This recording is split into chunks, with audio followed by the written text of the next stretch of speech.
presented by Magahiya Music. Mixed by PM चल में गे छौड़ी तो लहंगा उठा के बवाल हो तौगे आगे चलिए गे सुधार जो अच्छा चल में गे छौड़ी तो लहंगा उठा के बवाल हो तौगे रंगदार हो गया के छौड़न चोली फाड़ दे तौगे रंगदार हो गया के छौड़न चोली फाड़ दे तौगे चल में गे छौड़ी तो लहंगा उठा के बवाल हो तौगे आगे चलिए गे उधर जो अच्छा चल में गे छौड़ी तो लहंगा उठा के बवाल हो तौगे रंगदार हो गया के छौड़न चोली फाड़ दे तौगे रंगदार हो गया के छौड़न चोली फाड़ दे तौगे फाड़ दे तौगे Mixed by PM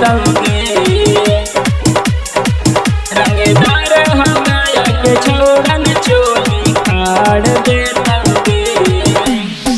अभी से जे कर्मी गे छौड़ी तू माना मानी गे गलियन के छौड़न तोहरो झाड़ दे तौ पानी गे अरे चाचा समझनी गे अभी से जे कर्मी गे छौड़ी तू माना मानी गे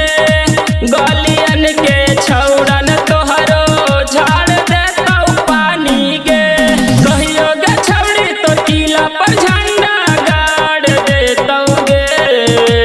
कहियो गे छौड़ी तो टीला पर झंडा गाड़ दे तौगे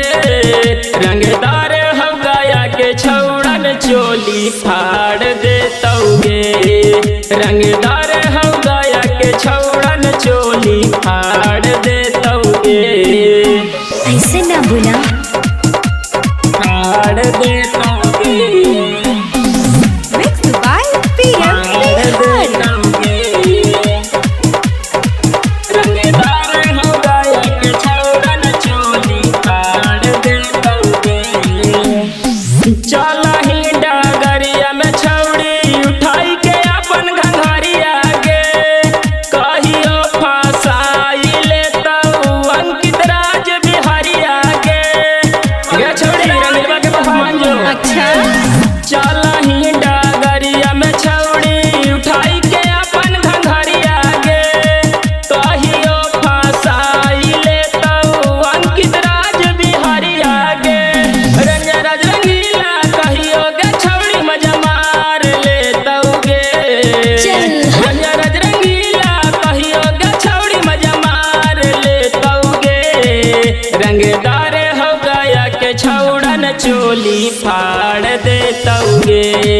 रंगदार हो गया के छौड़न चोली